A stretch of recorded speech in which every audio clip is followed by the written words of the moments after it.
toy. We're wanted men.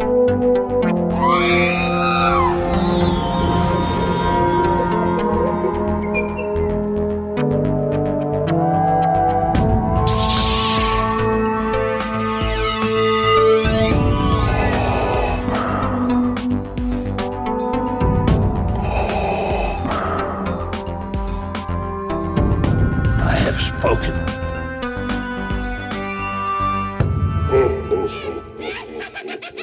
Morning, everybody. Welcome to episode 22 of the Smuggler's Bounty. No, Smuggler's Galaxy. God damn it.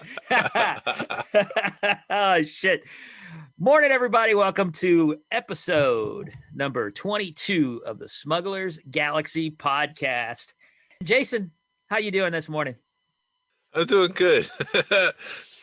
I'm on droga, so I've got. I woke up with a swollen eye, so I have a bunch of allergy medicine in me. So let's see how this goes. Oh, awesome! Yeah, I've been battling a sinus infection all week. So, oh boy. Yeah, thankfully, because with COVID, they're like, if you have a dry cough, you're in trouble. So every cough stuff comes up. So I'm like, I'm good.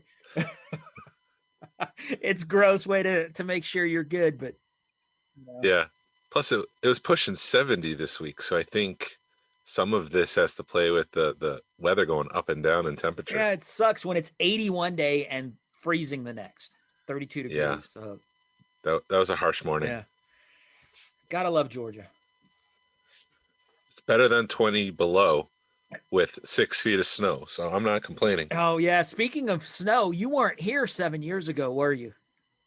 No, I wasn't for that snowstorm. Oh, the ice. Yeah. Was it the ice one? No, it was just one of those where it everybody's predicting it at noon, and all the weather forecasters are predicting, it's the shit's gonna hit the fan about 11 a.m. and everybody down here were like, no, man, you're crazy.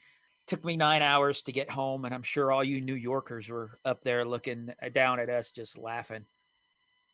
Yeah, but you guys don't have we just don't have the infrastructure in place to scoop us out of that and put salt on the roads to clear things out. I know somebody who actually slept in a Waffle House during that ice storm. Yeah, I got lucky and made it probably within 8 miles of my house and decided to start walking.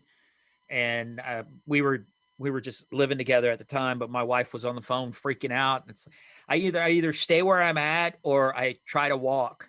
And somebody had seen me walking and picked me up and got me within a mile of the house. So I count my blessings that night, but it took me, I left, started leaving work about 11 o'clock, and it took me till 9 o'clock that night to get home. Yeah.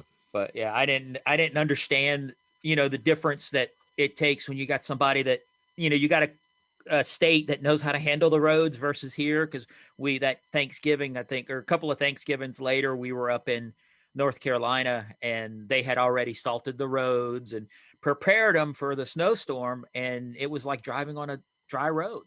You had to be careful, but it wasn't near the catastrophe it was down here. Right.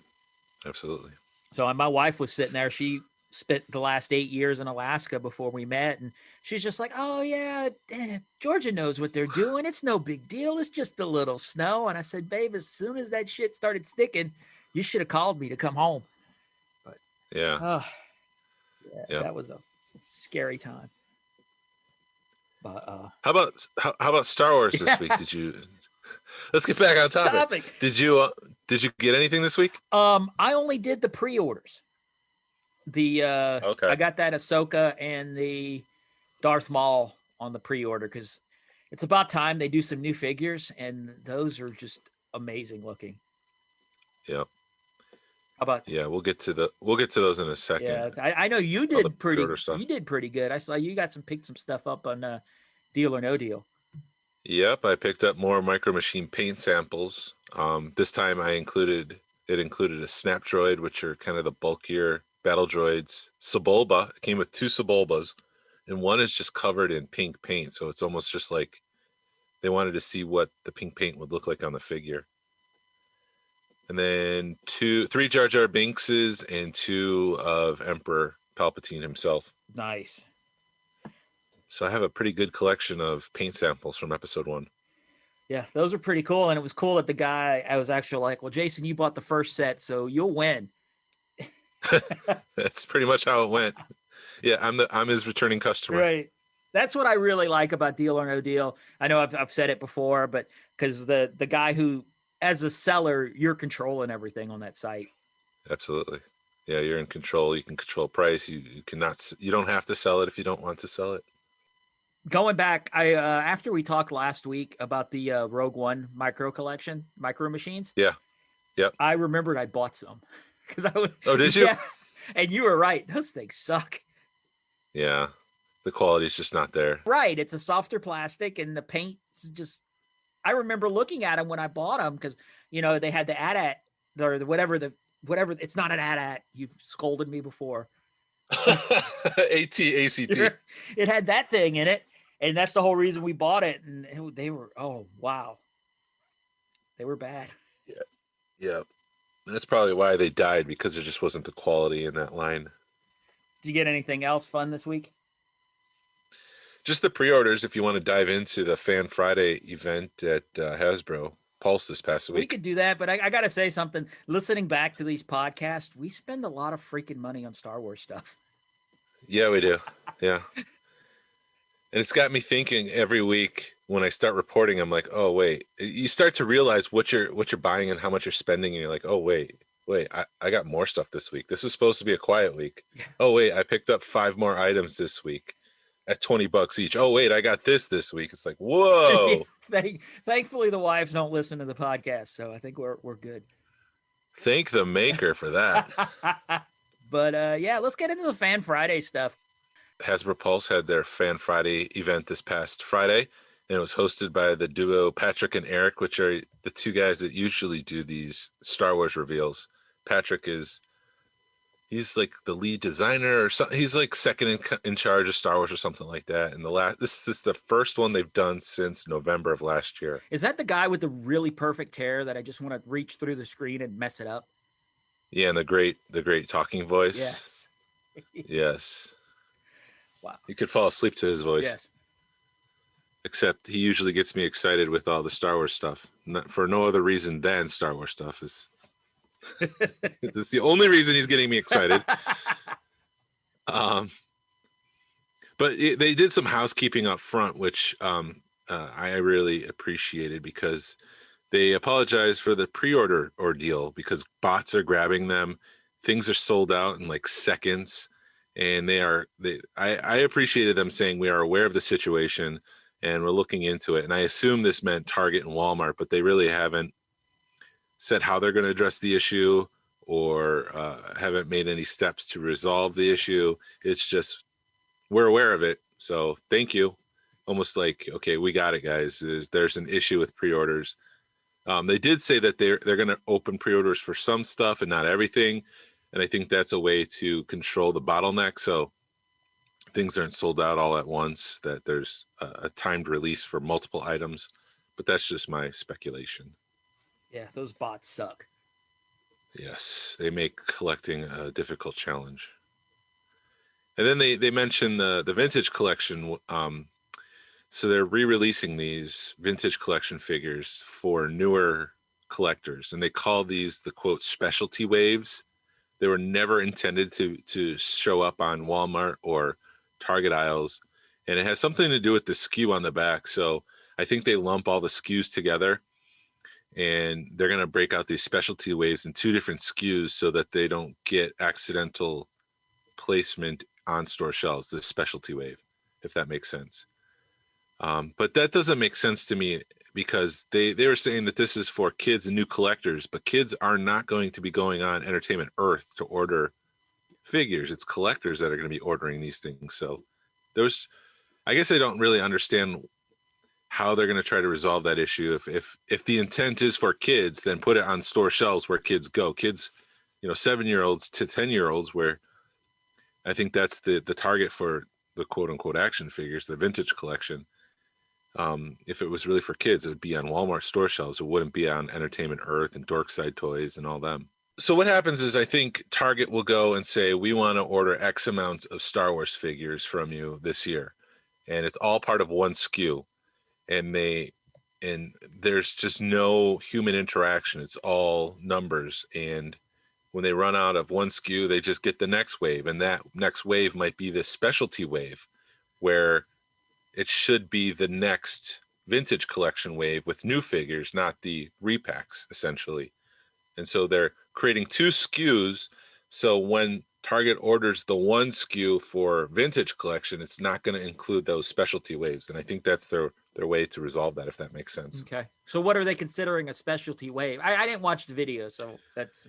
Yeah, no, the specialty waves are the repacks. Okay. So they've been adding 4 new, quote unquote, new, because they add the face technology to it, the face printing technology. But they just released the Amidala in her black dress, Anakin Skywalker in his peasant dress. They had a General Lando, which was previously released. They're re-releasing these, and those are considered the specialty wave because they're not new figures. It's just repacks. Gotcha. Is that? Well, no, because they showed like a video, I guess, of stuff they were going down the pipeline, but that's something totally different, right? Yes, that's different. Okay.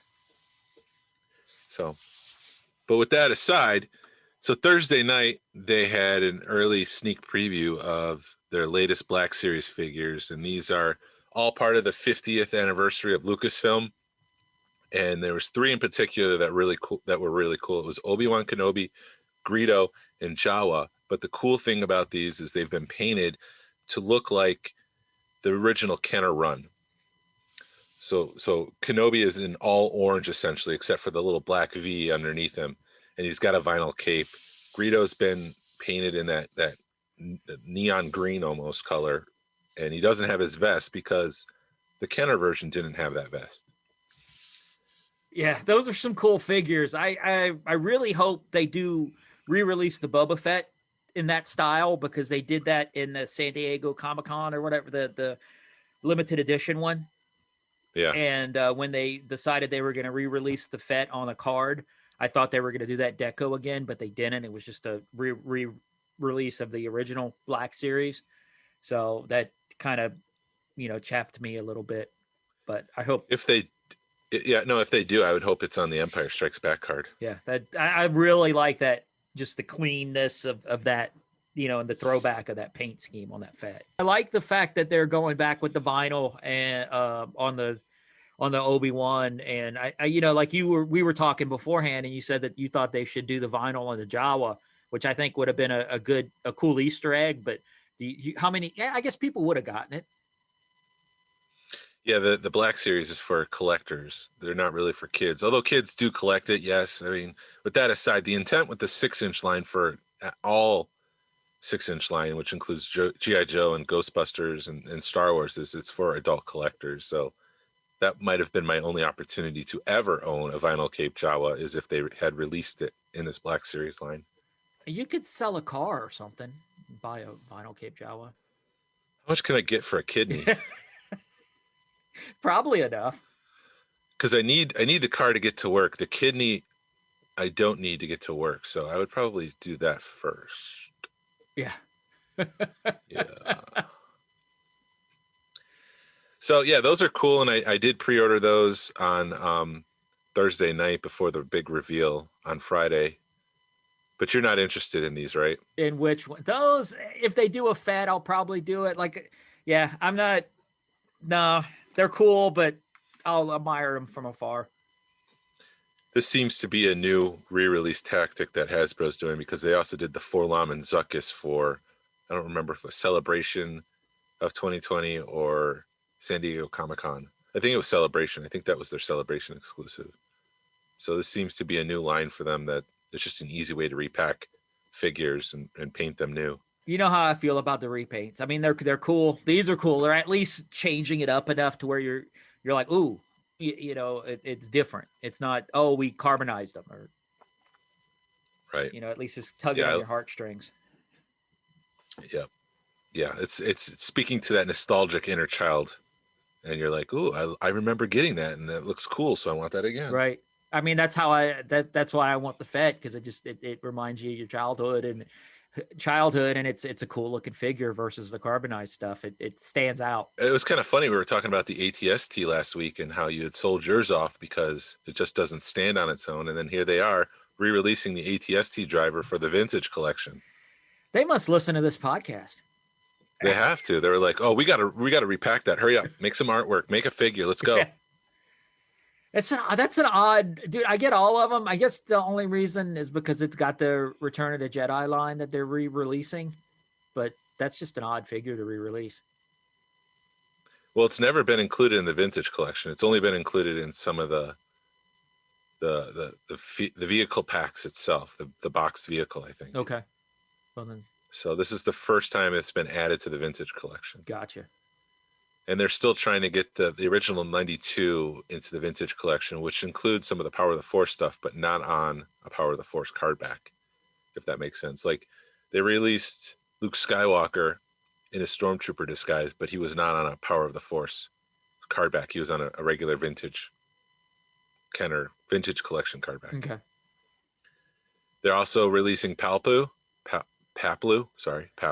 the Ewok, and Princess Leia in her Endor outfit. And the cool thing about that Princess Leia is the poncho that she's wearing. They've gone back and made a more accurate representation of what she's wearing. They've really tried to capture all the details of where the splotches of color are on that poncho, and they're re-releasing her.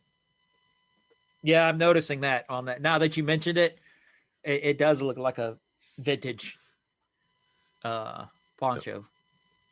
Even her helmet that she wears is kind of in its separate bubble above the figure itself. Oh yeah.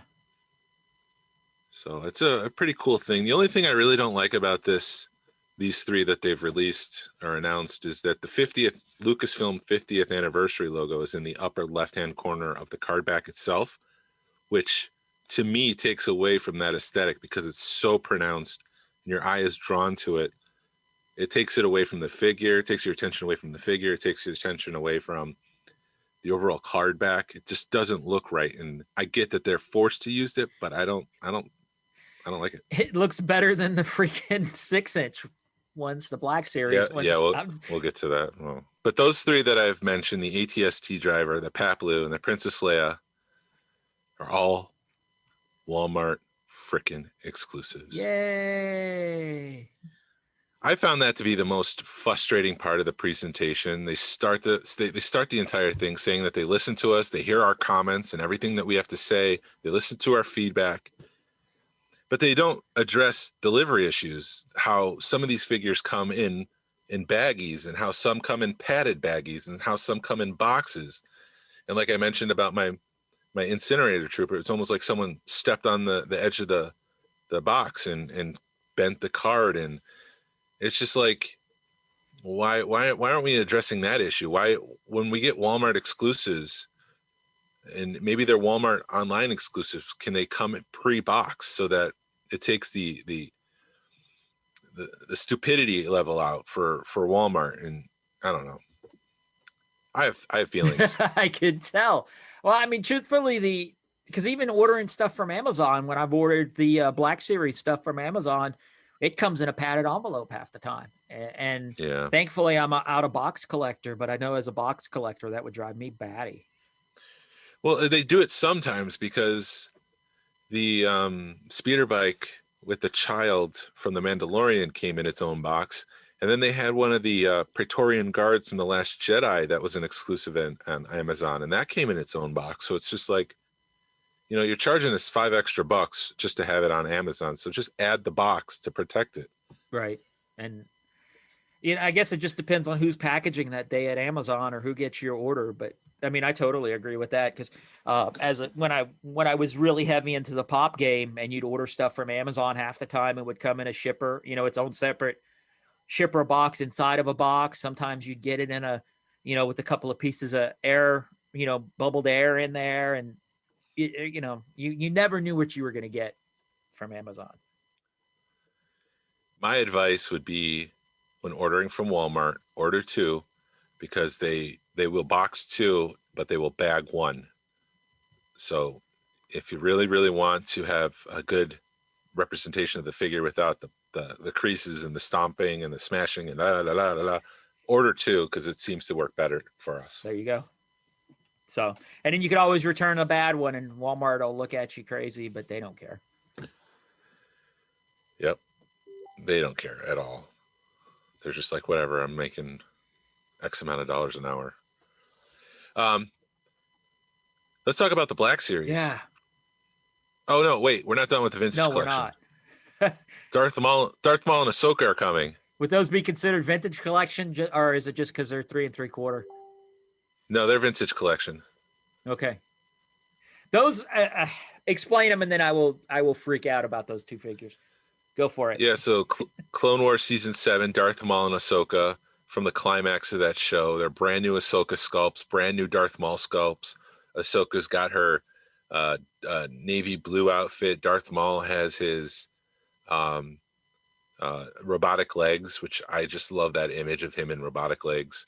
They didn't share any cardback imagery, which is I thought was interesting because with the vintage collection, they're not going to use the animated version of them for that card. They're going to use a more realistic style. And if you look at Ahsoka, there are some similarities between her and Rosario Dawson. So I'm wondering, are they going to use Rosario on the front cover of the card back? Will they use Ray Park in a different pose on the front cover of the card back? The front of the card back. I don't know. Some stuff happened with Ray Park a few months ago. So you think Disney has cut ties with him, or you think they still going to use him? I think they're still going to use him. Okay. But what do I know? Right. We're just a crappy podcast host. Exactly. Just another Star Wars podcast. Right, out of the millions out there. But as soon as I saw these two figures, they were amazing. I do love that Darth Maul, look with the legs. And I think, is it the first time we've actually seen him with the robotic legs, or not in action figure form, but for the first time in the vintage collection? Yes. That's an amazing piece. Both of those are, and it's just exciting to get new sculpts, from this line from Hasbro. They're, like you said, Ahsoka looks like Rosario Dawson. I love that outfit in the Clone Wars. I wish I had bought her in the Black Series, but I didn't do it when I thought about it. I love that outfit, and plus you can reenact that probably one of the top 5, if not the best lightsaber battle in Star Wars between those two. Yeah. And I think that's what got me excited about these two figures was that one scene that, of that battle. And, these are going to get open, man. I'm going to freaking I probably just the scream of our 60 something listeners going, don't open those, but they're going to open them. I'm going to open them and set them up fighting just because it's going to look awesome. You do you. Let's have an unboxing when you finally get them, so we can hear the crinkling as you open the package. I like those figures, and I'm excited that I'll finally have first time around. And now she's like $300-400. Yeah. The funny thing is when they start to reveal these Ahsoka figures, I'm like, well, I know a couple collectors who are more excited about the first shot and the prototypes than the actual figure itself. Yeah. If they can even get them out of China. Yeah, if they can get them out. Speaking of Rosario Dawson and Ahsoka, did you see the video of her she released of her getting the makeup? Was it a time lapse? Yeah. Yes, I did see that. That was pretty cool. That was awesome. To see her to go from herself to Ahsoka in just like a minute was pretty cool. Yeah. It was, So look up Rosario Dawson on Instagram. She posted those videos if you hadn't seen them. So in 2019, the Celebration exclusive for Hasbro were a card back Darth Maul and Obi-Wan Kenobi on a Phantom Menace card back with a glossy shimmer shine to the actual card back. It's like a foil treatment. And so that was for the 20th anniversary of the Phantom Menace. And here we are 2 years later, and they're finally celebrating the 20th anniversary of the Phantom Menace by these Walmart exclusives. They are Jar Jar, Mace Windu, Qui-Gon Jinn, and the Battle Droid, all on Phantom Menace card backs. $25 each, Best Buy exclusive. They don't have the ComTech chip. They have this gaudy 50th Lucasfilm anniversary sticker right on the front of the bubble, which I will try to take off if I can. What were your thoughts, Glenn? First, it was another repack. That's how I looked at them. But the cards are cool. I know a lot of you guys are excited about it. Everybody that's into these, were into it. I think it's a smart move by Hasbro, because I've always said these figures are going to be the next wave of collectibles, because you have the kid, it's been 20 years since this movie has come out. So Yep. you've got everybody that grew up with these movies. They're starting to get the disposable income, and they're looking, okay, what I want to start collecting, and they're going to go to this kind of stuff. So I got to give it to Hasbro for, trying to get in on that market. And, I think these movies have kind of had a reawakening, basically. People are Resurgence. I'm a sucker for these Black Series on vintage looking card backs, and I love the Phantom Menace ones. I would love Power of the Force 2. I would love the Saga collection if they ever decided to put like a Count Dooku on one of those. Mhm. I love them. I adore these. Except for the 50th anniversary sticker on the bubble. Except for that, which just seems out of place and enforced on there. It really does, because I guess they could have put it up underneath, because I'm looking at the Jar Jar one. They have this big open space underneath the Jar Jar picture. They could have just slapped it right there. That Jar Jar, I have to say it again, that Jar Jar Black Series figure is amazing. It just looks so cool and so real. It's just, they did a really, really good job on that. Yeah. That is all. Yeah, for being Jar Jar. Because I'm trying to think. Did the Jar Jar, the new one that just came out, didn't have that spear with it, did it? It has the spear. It doesn't have, it has a spear. It has some sort of like handheld device with a blue ball at the end, and then that spear and the shield. Yeah, I was trying to turn around real quick to look at my Phantom Menace card backs to see if Jar Jar was up front, but he's back because I have these stacked like 6 deep, and I would have to go searching for Jar Jar. But they did say that Jar Jar came with a spear, so I was going to see if that's what the spear looks like, but whatever. Yeah. Oh, and then more Black Series. The other thing they announced was an Elite Squad Trooper from the Bad Batch, which is about to be released. So this is the 3rd figure to be released for that new show that's coming on Disney Plus. It's a cool figure. It's basically just a Revenge of the Sith Trooper, the Series 2 Stormtrooper, Clone Trooper, whatever you want to call him, just painted black with some gray detail. Yeah. Those are always cool when they release the black figures. Death Trooper from Rogue One was an amazing figure just because it's all black and glossy. This one looks a little bit more gray, like you were saying. But yeah, I can't wait for that Bad Batch. That Bad Batch looks like it's going to be Clone Wars 2.0. With the little bit of the scissor reel we saw a few weeks ago. Mm-hmm. So that show's going to look amazing. And then who else did they just released one of the guys, right? From Bad Batch. Hunter and Crosshair are the 2 that they made and are on their way to our collection rooms. They did announce Tech, which I was going to get to in just a minute. Tech is one of the 4 guys from Bad Batch, Crosshair and Hunter being the other 2. And so there's a 4th one eventually that we'll get in the Black Series, but that's that. That's all I have to say about that. Jenny. So then they did move on to try something new, because what they normally do is they show us the things they're working on that have been approved by Lucasfilm. They don't show us what they're working on. There's been attempts to say, hey, are you working on this figure, IG-11 for the vintage collection? And Hasbro would normally look at the interviewer and say, I can't say anything right now, but I can say that we're excited about that character and we would love to include it at some point down the line. So it was good not to have that. It was good to have something a little bit different this time. And I appreciate this. They did reveal what they're working on. And so kind of what I mentioned for the Black Series, they are working on Tech, who is the nerd kind of quote unquote from the Bad Batch. They're working on Aura Singh from the Clone Wars. And I love that character. So I'm excited that she's coming to the Black Series. I love that the Clone Wars is coming to the Black Series. That's just awesome. Right. Zero, the droid from the season 1. Season 2, you just kind of see his head and he becomes an interpreter for the Frog Lady. He's coming. Casca Reeves. I'm not sure I have her name right. That was Bo-Katan's kind of number 2 in The Mandalorian. She's coming to the Black Series.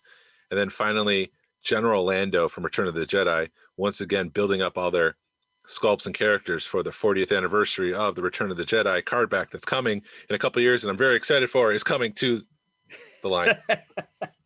I should have got that daggum Bo-Katan from Mando in the Black Series, but yet again, it's just how much shit can you buy? Yeah. But, yeah, that thing sold out in like minutes. And they got to do the Sasha Banks, because if Star Wars came to me and said, "Hey, do you want to be in it?" and I was famous, my number one thing before money would be like, I want a action figure. Would be my first thing. I don't care if I was a background character. I want an action figure. Yeah. I don't care if you just give me one. You're going to make me a freaking action figure. Yeah, like it's all A, B characters, no C, D, E, G, F. Like when we first got our we got our first shots from The Force Awakens, they kind of introduced that one character, Baba Joe, who was like an old turtle-looking dude with a bunch of characters on the back, and I'm like, where's that figure? That figure was like the first character we saw from new Star Wars, and I love that character. I would love to have him as part of the collection. So just going with what you're saying, yeah, I would love some of the background stuff. Well, I guess maybe they learned their lesson the first go round with the original Star Wars, but but we're also here screaming, "Hey, give us some of the background characters." So maybe it costs too much money, and they're already, hey, we've got all these sculpts, and because you do hear that it's hundreds of thousands of dollars for them to sculpt a new figure, and maybe they're doing the Funko thing, and we can just repaint these and make more money.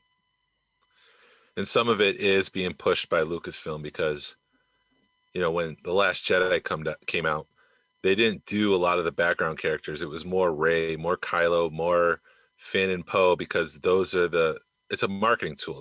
Those are the characters that are part of that movie. And then The Rise of Skywalker comes out, and it's more the same figures. And it's just what's being pushed on them by Lucasfilm, saying we need these characters in the line because these are the main characters. So we get kind of shafted because we don't get those lesser characters. Right. And we still need a Ben Solo. He's coming in Pop. Yay! Yes, we do. Pops. I agree. Yeah, I'm so glad I got out. Since you brought up Funko, I'm so glad I got out of that game because they just released a whole bunch of them, and I was going to try to do an office run, and then they started releasing more characters and more exclusivity, and it's getting ridiculous because it's like, hey, we're going to release these 5,000 run of this character, and you got to go to this obscure toy store, in the middle of nowhere and hope that they have it. It's not easy for collectors. No, it's not. It's so, yes, we all gripe about it, but at least Hasbro, they're like, hey, we have a website. This is where it's going to be. Go buy it. Yeah. So yeah, I had no trouble getting the Ahsoka and Darth Maul. I know they're sold out right now, but within I think 10 minutes I was able to get them with no problems. I just gotta wait. Perfect. Just gotta wait till September now. Was it that long? They said September, but we'll see. Yeah. It's gonna be a long 2021 then. That I do got a gripe. That is the one thing I don't like about these. They release the figure or they release the concept art or whatever, and you can pre-order it, but you got to wait 6 months. Why don't they just say, okay, it'll be released in 6 months? Or I can't say they want our money now because they're not charging, at least Hasbro Pulse isn't charging the credit card till the figure ships. You're buying your place in line, I guess. To me, that doesn't make sense that they're doing it 6 months out, but I guess that's what the way the world is. And they just want to get the hype train going. And maybe we just demand it. The final two things that they released during this Fan Friday event was IG-11 for the vintage collection and a Empire Strikes Back Lando, which they haven't done on the vintage collection. They did the general Lando, but they haven't done regular Lando. Oh, so the one with the blue cape and everything? Yep, that one. The swagger. Yep. Hello. What do we have here? Yakface is reporting the Purge Trooper, which was a co-release with... this was a complete cluster. Like if you didn't pre-buy Jedi Fallen Order with this Black Series action figure, you weren't getting it because they only shipped what each store needed. There were no extras. There were some cases where someone didn't pick up their pre-order, so the time expired, and they, I don't know, added to their stock in the store. And if you were lucky, you got one of those. But if you were like me and didn't pre-order it, you weren't getting it.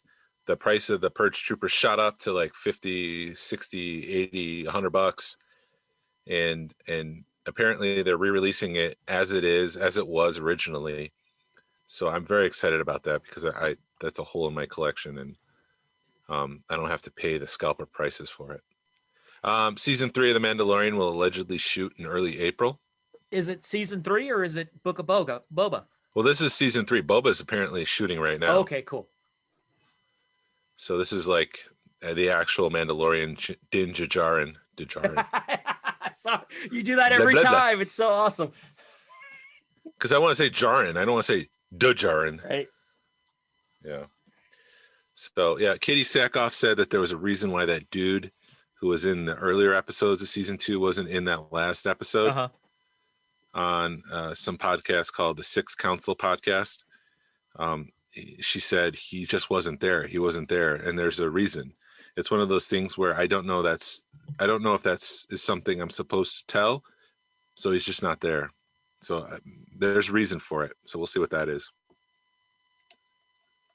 Maybe he's helping Ahsoka or something like that. Maybe after that last episode with Ahsoka finding out where Thrawn is, they meet up with Bo-Katan, and she's like, "Here, take this dude," as you go find Thrawn. Where is he? He's using the bathroom. Yeah. He had another quest. He had a side quest. He was finding a side quest for Din Djarin. We'll see. I love some of those memes. There's been memes going around where he is, they're here, do this, and he'll show somebody. He'll show him with Bo-Katan, and they're like, "Wait, do this," and he's like, "Crap, another side quest. Here we go again." Yeah, there's one where it's like, I'm trying to find a Jedi. He's talking to a bartender, and the bartender says, "I would love to help you, but first I need this milk delivered across the desert." That's how that whole show felt, though, dude. Yeah. Yeah, just give him what he wants so he can go on the way. It felt like a video game. Right. But it all paid off. Respect. I mean, it's looking like it's going to pay off in the end, so I'm totally excited about that. Yeah. According to LRM, which is like Latino Review Movies.com, I don't remember. It's one of the other scooper shows, scooper websites where they try to get their scoops and publish it before the next entertainment website, whatever. They ran a rumor saying the original bounty hunters will most likely appear on the Book of Boba Fett, and they specifically wondered if Cad Bane was one of those. That'd be a good throwback, because didn't him and Bubba kind of have fallen out or an awesome battle or something? Yeah, I'd be excited to see Cad Bane in live action. The way that they're bringing Jon Favreau and they're doing all that stuff, I'm babbling. No, he's a cool character, and I'm excited to have him on there if he shows up. The other quick couple things that newsworthy: new droid stamps are coming to the USPS this spring, and they include the big dogs, R2-D2, C-3PO, BB-8, but they also include K2SO, IG-11, and this little droid nobody's heard of called Chopper. Who the hell's Chopper? Just some little droid. I don't know. It's just on something. I don't know. Probably a book or something nobody read. I'm going to buy those stamps just because Chopper's in it. I want to give a crap if he was, if that droid wasn't involved. Yeah. Yeah, I'll buy a sheet and get it framed and add it to my bathroom. So every time, never mind. Every time you're using the Force, you can look up at him. I could look at Chopper. Yeah.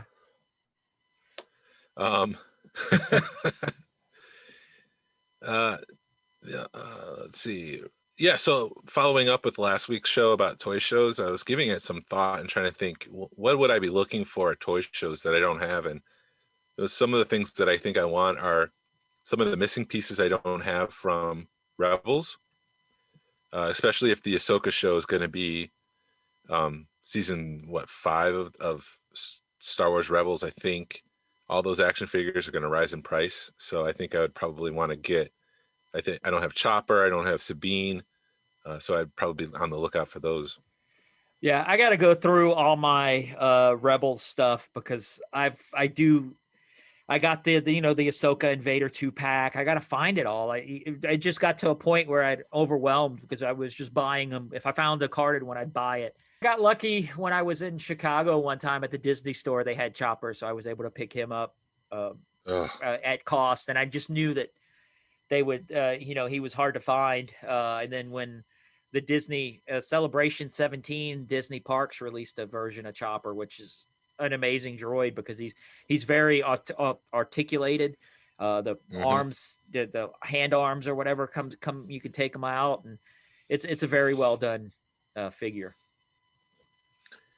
Yeah, that's one that I need. I have the one from the Disney parks, but I don't have the original run of Chopper, which is the one I'm looking for. Yeah, I've got. Dude, well, you can't find them at Five Below, but you can check out Five Below because they are having. I did find a Hera and Kanan 2-pack. I think it's Hera and Kanan at a Five Below, or is Hera and a Stormtrooper?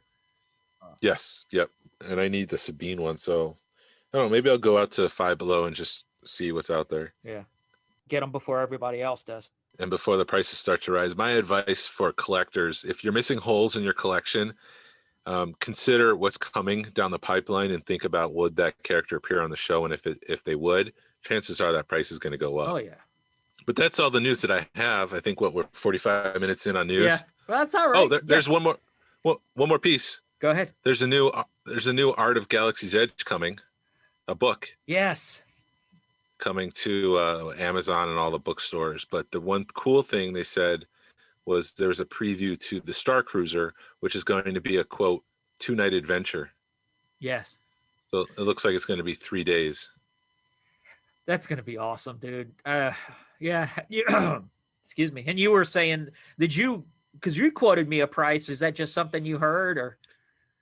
I've been hearing for a while that it's going to be like $2,500 for a package per person or something like that. So I don't know. I can't imagine spending $10,000 for 3 nights at Disney World when I can go spend that same amount of money at a value resort, eat every meal that I want, buy every souvenir that I want, you know? Yeah. If you drop $10K at Disney for a trip, that's a VIP trip right there. Yeah. And the only reason I think they're charging so much is maybe for crowd control. Cause you hear people arguing about Disney because it's basically $150 to get into the door at Disney. And people are like, well, they should lower the price and then allow more people to get in the door. I want them to raise the price of Disney because I would pay $250, $250, knowing that I don't have to wait an hour to get on a ride. And if they drop the price to, even $50 or $75, you're going to wait 2-3 hours in line. So maybe they're doing it as crowd control. I'm reminded of the scene in Jurassic Park with the lawyers like, and we can charge whatever we want, $2,000 a day, $10,000 a day, and people will pay it. And then he's like, was Dr. Hammond says, this park is not made for the super rich. And the lawyer's like, well, then we'll have a coupon day. So maybe I'll go during coupon day. Yes. Coupon day. Jeez. This week's topic, if I can transition, was about family and Star Wars and celebration and how it all relates. And talking about Jurassic Park, I had a funny anecdote that I wanted to share. Uh-huh.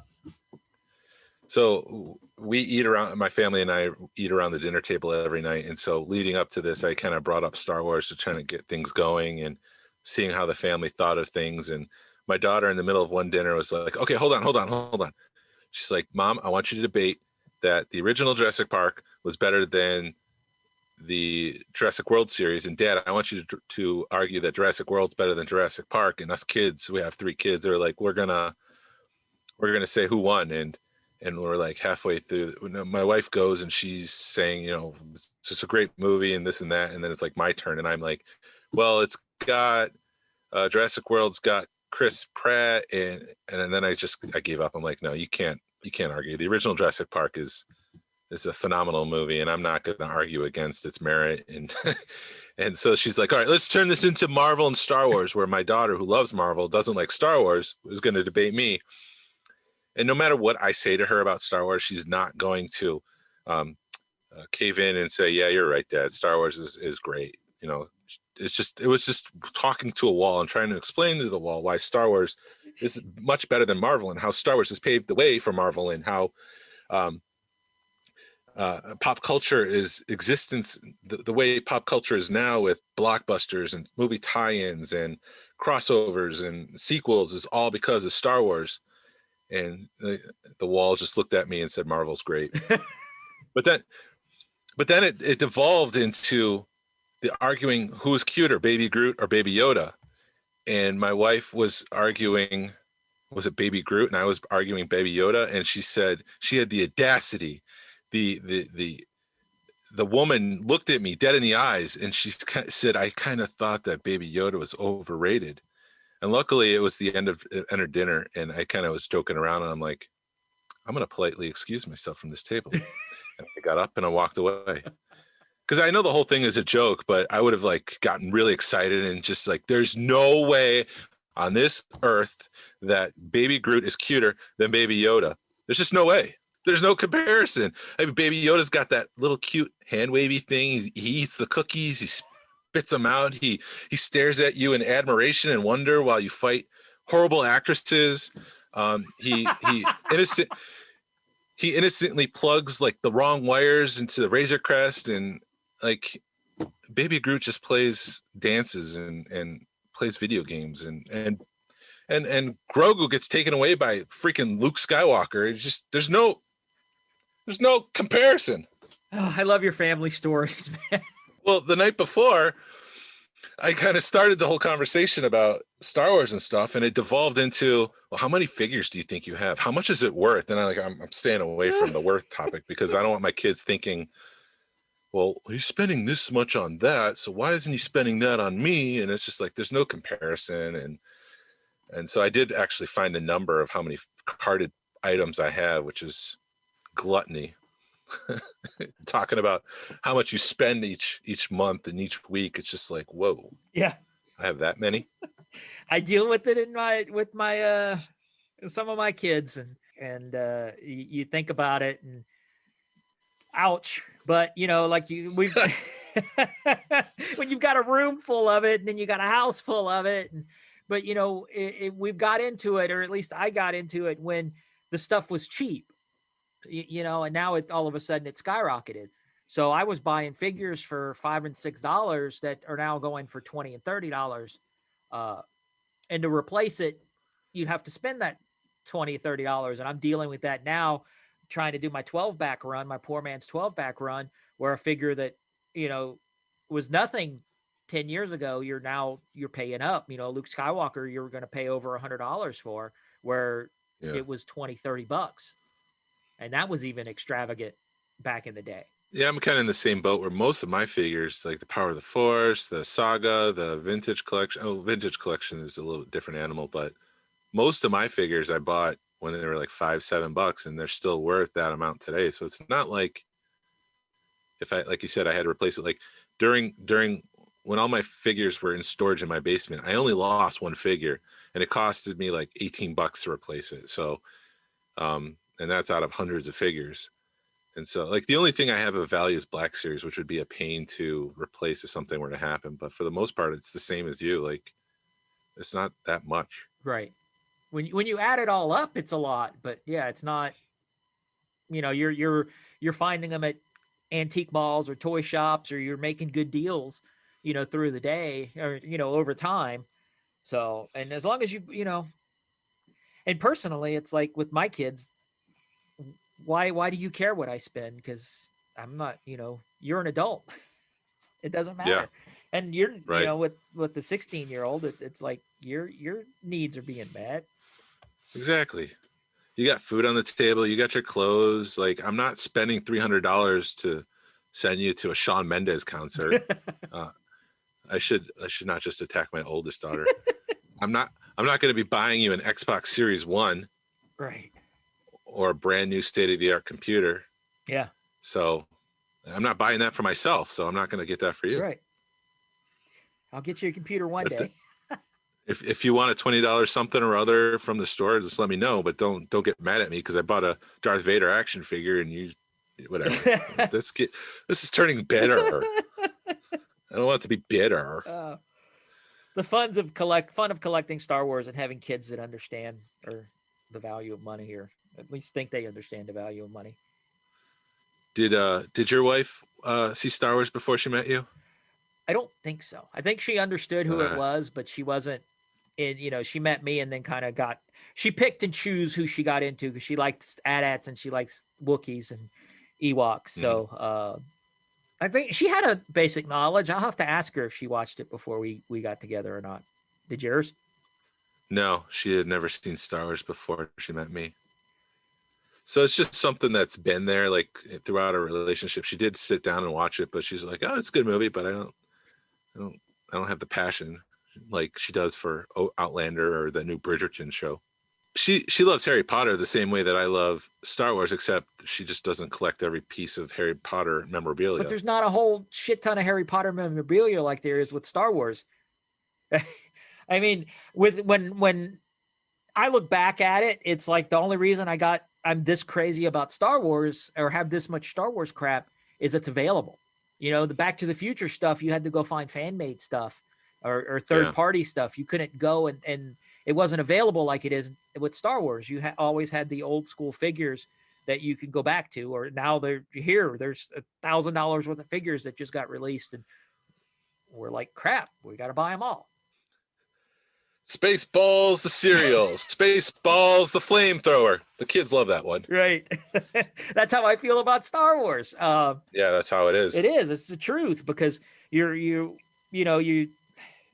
it was just easier to find Star Wars. And I do love Back to the Future and I love Bill and Ted, but trying to find a Bill and Ted item, it's impossible because they didn't make them. Yeah. Right. Now they're making the modern stuff, but I you don't want to collect the modern stuff. I want to collect the stuff from the 90s and with the new movies, shit, that stuff skyrocketed. I was able to, you were able to find stuff for $20-$30. Now they're $100 because of everybody's new movies came out. So it's just something that's always been in my family. It's, my son and I, we used to watch Rebels and Clone Wars all the time. Now it's appointment TV to watch Mandalorian every Friday. I'm sure it's going to be that way with Bad Batch. It was that way with season 7 of the Clone Wars. My youngest daughter, is starting to rewatch some of the stuff that she saw as a kid, but just didn't really sink in. So we're going through the machete order for the original trilogies. I should say the Star Wars trilogy. Explain what the machete order is real quick.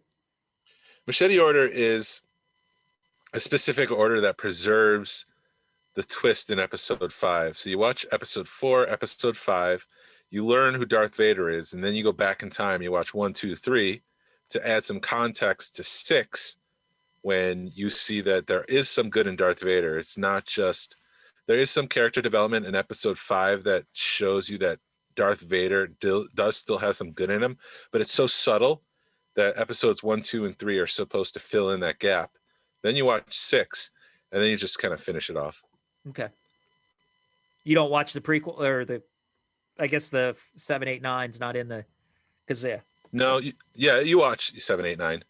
You kind of, that's what I meant by finish it off. I don't know if those are the strongest of the Skywalker saga, but we'll get into that at some point in the show. Right. That's the whole Luke, I am your father thing. I was talking to my wife a few years ago about, imagine seeing that in the theater, and she looks at me and, are you tearing up? And I went, yes. Yeah, it's amazing. And I wish I could be there and experience it for the first time all over again, because it's such an amazing reveal and twist that you just don't see coming. Yeah. And it wasn't ruined like it is now, or when in the social media age where it takes one person to ruin it for 100 people. There was none of that at that time.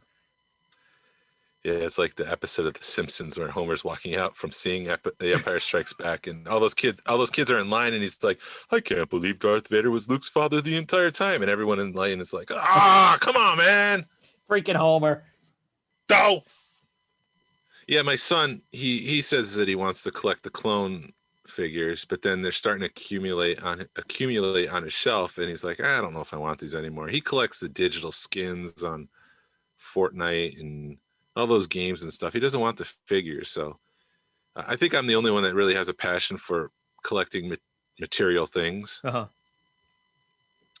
I don't know. Yeah, and I kind of get that way because that's how I kind of have started to get. I was getting with my tattoos because I was when my dad died, and when you're going through his house and you're going, he was a hoarder on a level, and you'd reach in this tote and there'd be like a couple hundred knives in a tote, and it's like I don't want to be like that. So, but I kind of am a little bit. But you got to kind of really know where you're at with things and kind of keep it in control. And I've kind of learned that lesson not to become a hoarder, even though I, at least my stuff's in order and I know where stuff is versus it all sitting in a tote. But, you gotta walk that fine line, I guess. Yeah. But you kind of unlocked a memory in my head that, my father passed away about, 12 years ago now this summer.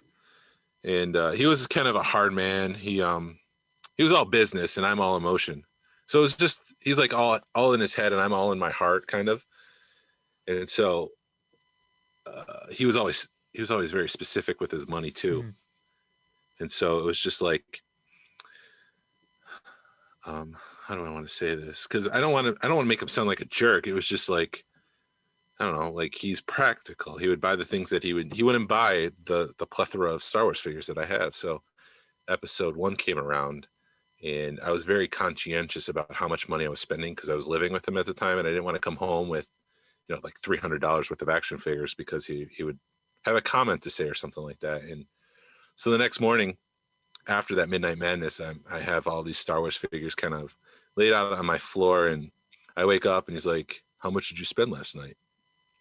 I'm like, "Here it is. Here's the drop." And I'm like, "I think I spent like 150. I was like, 125? He's like, "That's it?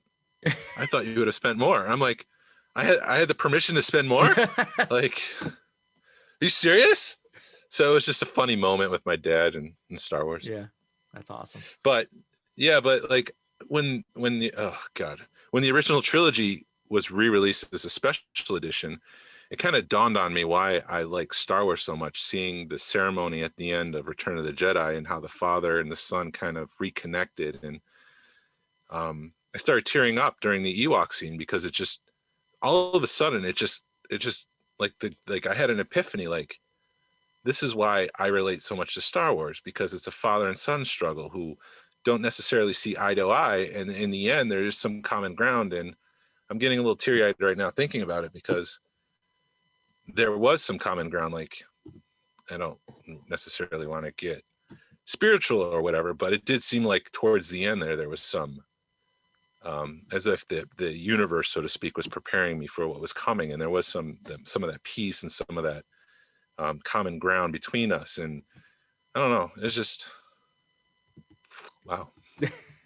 It's funny how stuff like that, and I don't mean funny in a haha way. It just the way life kind of, you see something like that, like you said, like Star Wars, and you realize how you and your dad kind of bonded at the end of it, or you repair stuff with parents, and it's weird how stuff like that just hits you. Yeah. I shit, I'm gonna have a moment too, but you're trying to, like you said, you're trying to word stuff right. To me and my dad, we didn't have the greatest relationship either, and it's still kind of, it don't hit you until because he was a handy guy, so he was a building inspector and he knew a carpenter, he worked with his hands a lot, and it doesn't hit you until you're like, I need to call my dad to help me fix this. And then even 2-3 years later, he's been gone for 3 years, I think. I need to call my dad to figure out what this is, and then he's not there. Or he did give me crap because he moved from Atlanta to Arizona, and he gave me some of his display cases, and he's like, "Oh, it's just full of plastic crap." And I'm like, "Well, you had it full of knives, so who's worse?" Yeah. Exactly. So it's fun, and I do miss them, and I wish we could have got stuff settled a little bit better, but it just, shit happens, and you just got to kind of move on, I guess. I don't know, and repair. So I look at it, and it's like I got to repair stuff with my kids and make sure stuff doesn't go awry. And I always felt like if you want to learn a little bit more about yourself, kind of think about the things that you enjoy in pop culture, because there's something in that relates to your life that you don't realize it, but there's a reason why it's you're so comfortable with it, because it is a part of you, and there's something in it that is a reflection of yourself. It's almost like looking in a mirror.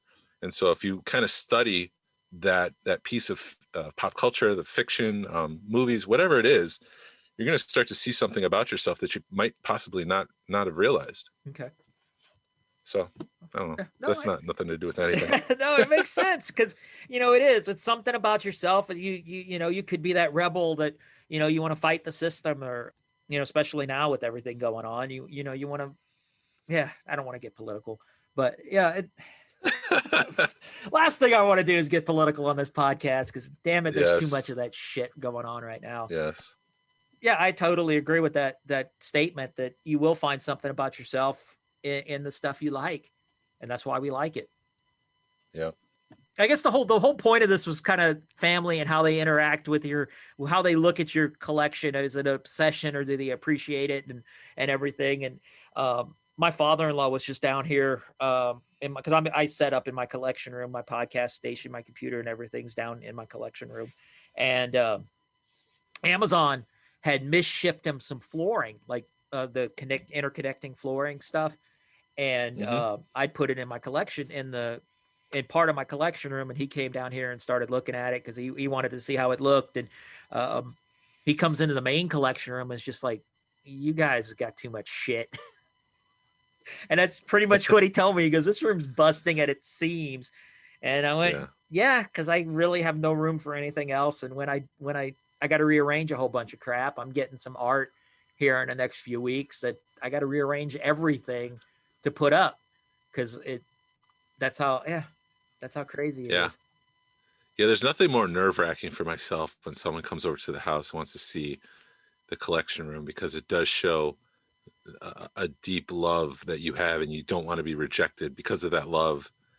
And I don't know, maybe that's just my insecurities coming through, but no, I totally get you, because it is you're you talk to people, especially at your work, and you're talking like the big boss was in, and he knows I love Star Wars. He knows, he's looked at my car, he's like, who the hell has a Star Wars car? I'm like, me, because I've got the Rogue One, the Nissan Rogue One edition that came out a few years ago.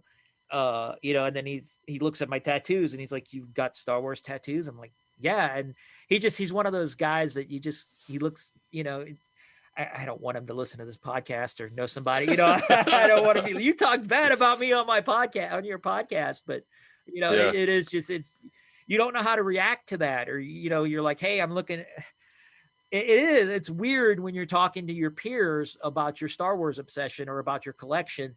Because some of them get it and some of them don't. And the people that don't get it, they kind of, like you said, you don't want to be rejected, and you don't want people to be, you forget how big your collection is until somebody comes and that's never seen it and just doesn't understand it, comes and looks at it.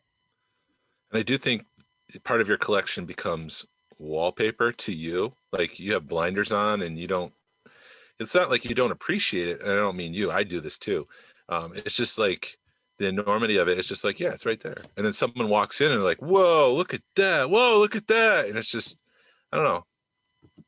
It's just a different set of eyes, and you just don't want to be rejected. Right. When we lived at our rental house, it was an open concept. So it just everything ended up in the downstairs, where you walked in the door and it just hit you like a ton of bricks.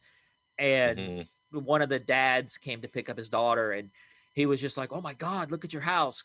And then he'd sit down and he'd see something else. And then he'd look and he was just like, oh my God. Every time he turned, he was just like, oh, he had no way to comprehend it. And that's what I like seeing. And then you get the people, people that are into it, but they, that they don't understand the nuances, or you don't know if they'd understand the nuances of this is what this figure is and this is what this piece is. I guess it just depends on it does depend on who's showing. People that are just modern, moderate Star Wars fans, they see it and they're like, oh, this is cool. But then you got the nerds like us that understand the nuances and understand, this is a first shot and this is a, what this, these are, I don't know, I'm rambling, but Yes, yes. There's different tiers.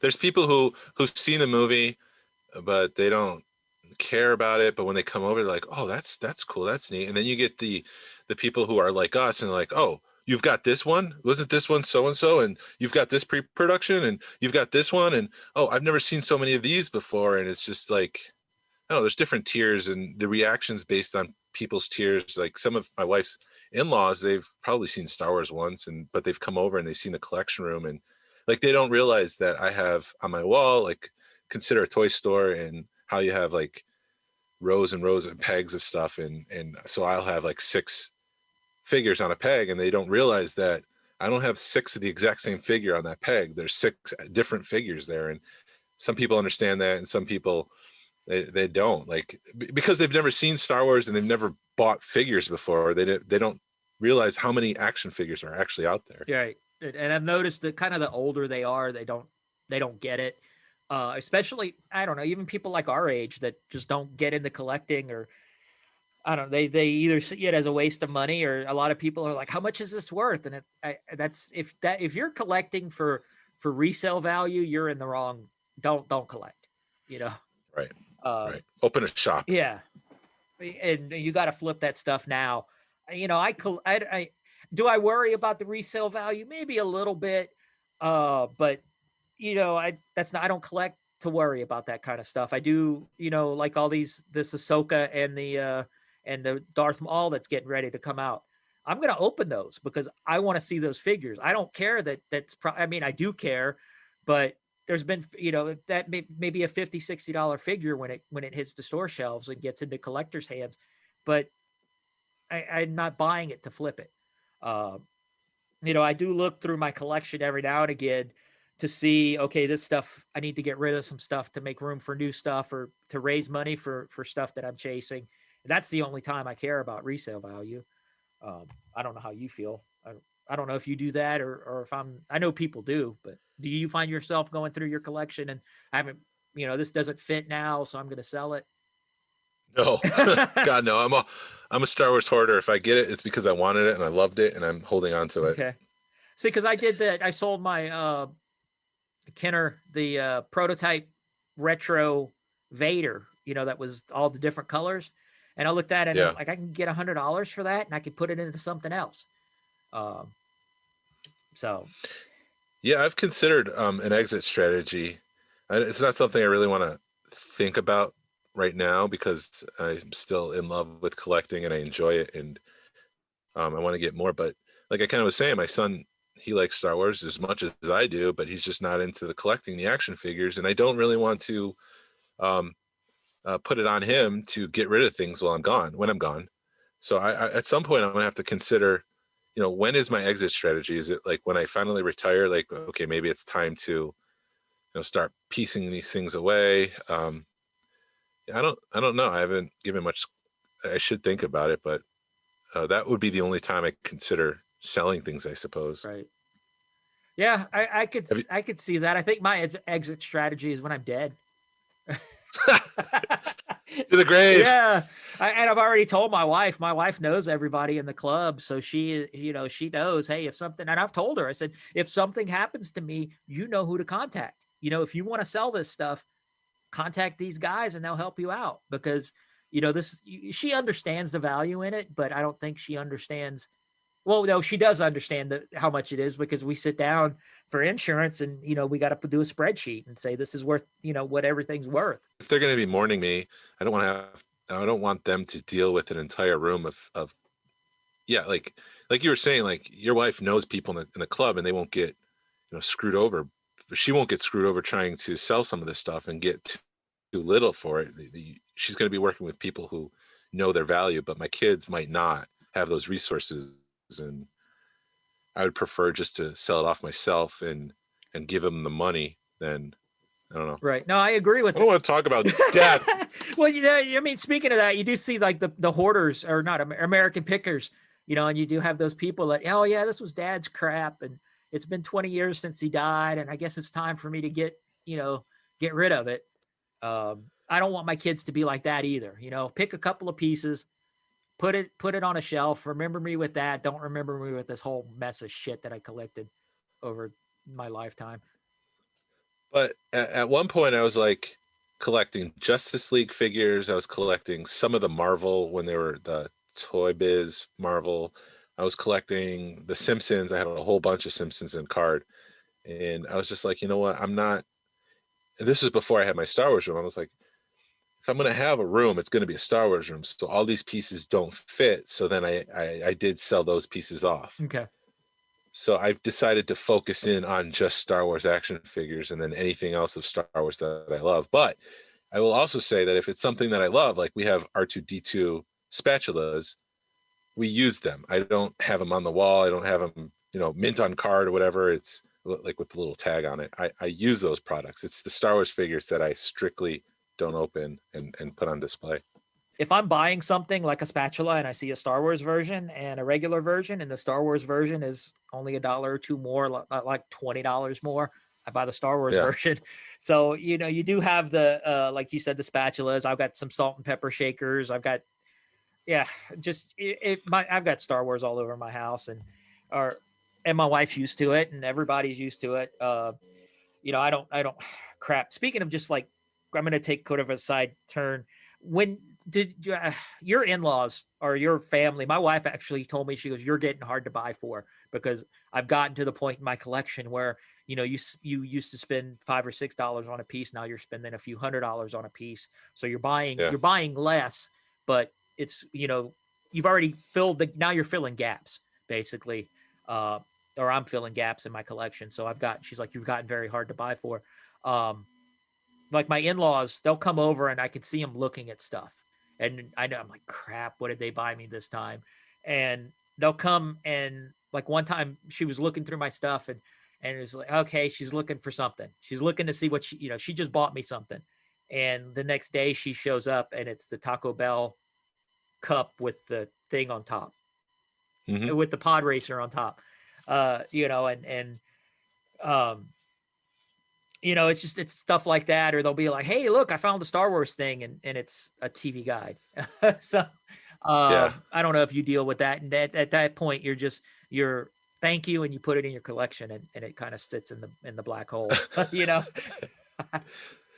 I have some Pez. My mom wasn't sure what to get me. So she started sending me the Pez, and it's not something I would go out of my way to get, but they are on the top shelf in my display because my mom considered me, and she says, you like Star Wars, but I have no clue what action figures to buy, so I'm going to buy him this.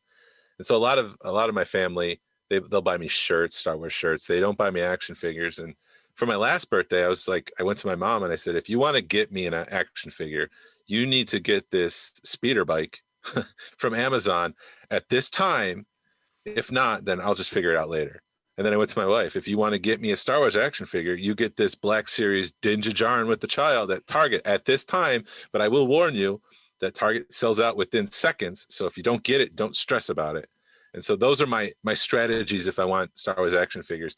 I also, because I'll be out at toy shows or antique stores or something, and I won't know what I have. So I built a website to help me record what I have. And I did load that website because you can do it as almost an icon. I loaded that on my wife's phone. So if she's out and she's inclined, and she could pull up the website and see what I have, what I don't have. She doesn't use it as much, but it's there. Oh gosh, that's probably the most nerdy thing I've heard you say so far. I have a website so my wife can figure out what toys to buy me. Well, it's not. It was for like insurance purposes. Like I have photos of everything, and I know exactly what I have. And like we were at Toy Man the other day, or a couple of weeks ago. I mentioned this, and there was a couple items that he had that I didn't have, and I knew I didn't have it because I had the website to tell me there's no photos here. So that's my thing. I mean, I do have a spreadsheet, but I haven't updated it in a couple of years, and you do hit that, it comes to a realization when you hit that add all button and you go to send your, insurance agent. Thankfully, my insurance agent is a collector, so he understands. Oh. So he's not sitting there. But when I had to send him my Funko collection and it was like $3 or $4 grand, I was like, crap, that makes me look really bad. Yeah, that's how it is with Black Series. It's up there Yeah. in that price. And not that I spent, and I tell my wife this, it's not that I spent, I don't know, $6,000-7,000 on Black Series, because I spent a fraction of that. It's just that's the value now of Black Series. Yeah. But It's the truth. yeah. But hold on, you were saying something. I think it's gone. Okay. The thought's gone.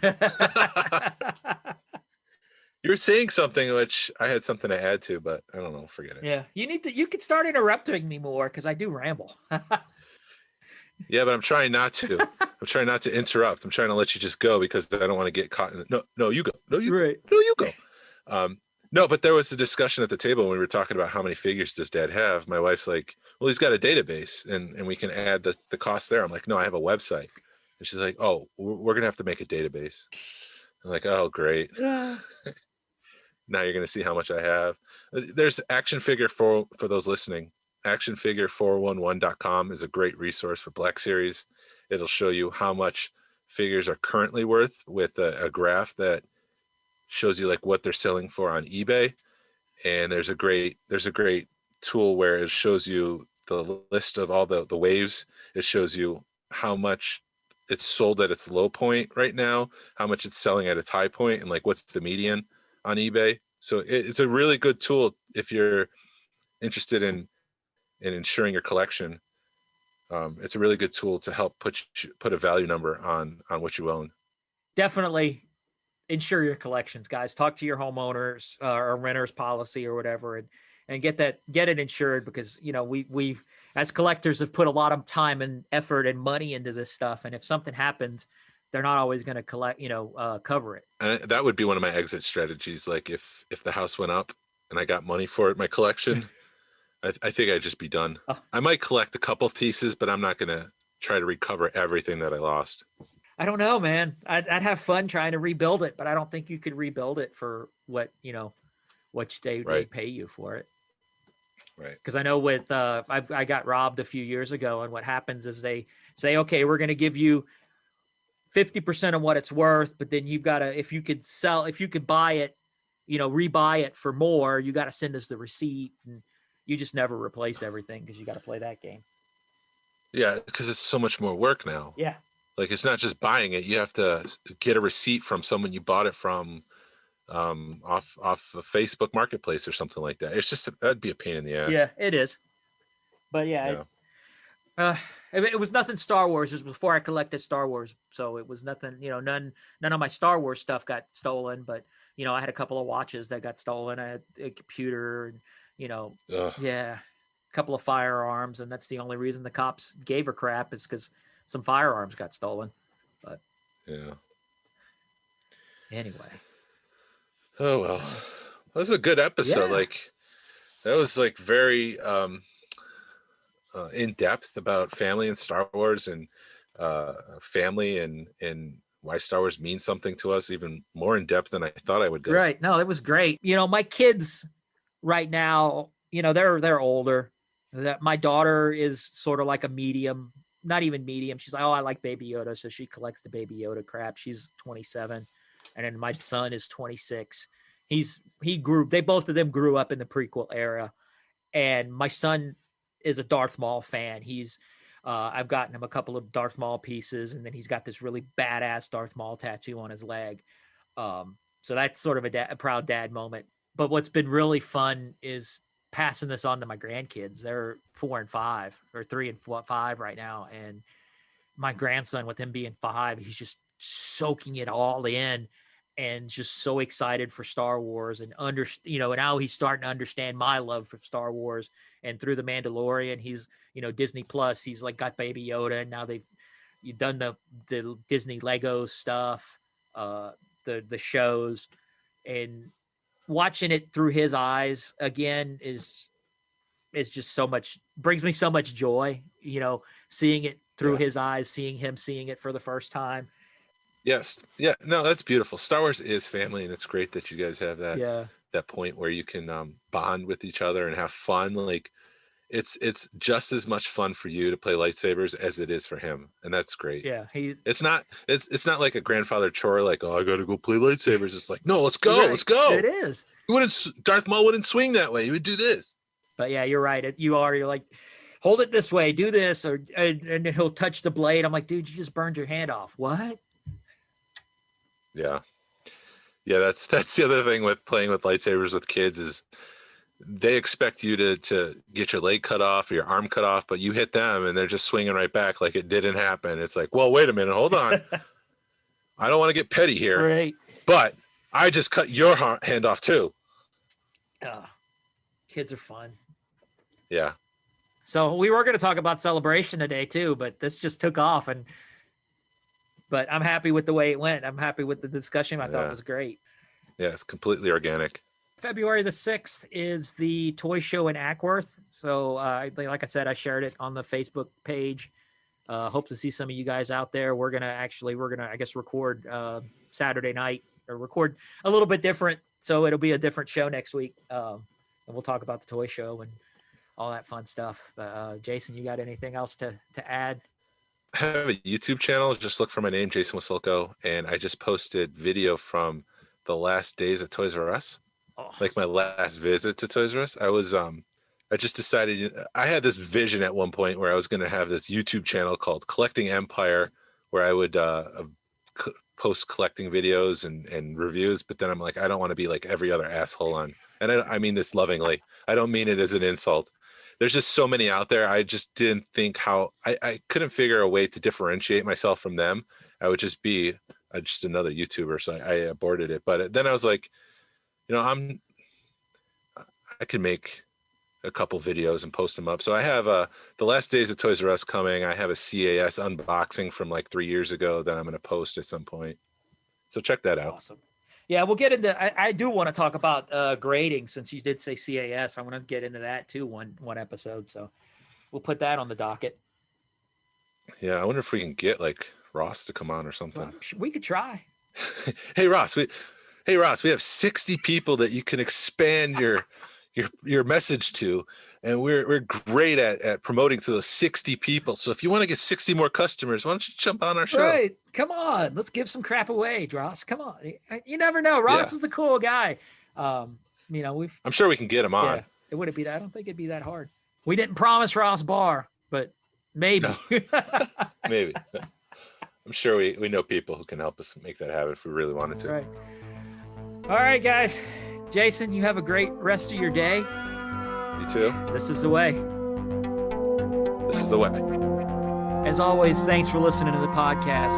You can email us at smugglersgalaxy@gmail.com. You can find us on Smugglers Galaxy on Instagram and Facebook. I also want to thank Levi Waterhouse for making our intro and outro music.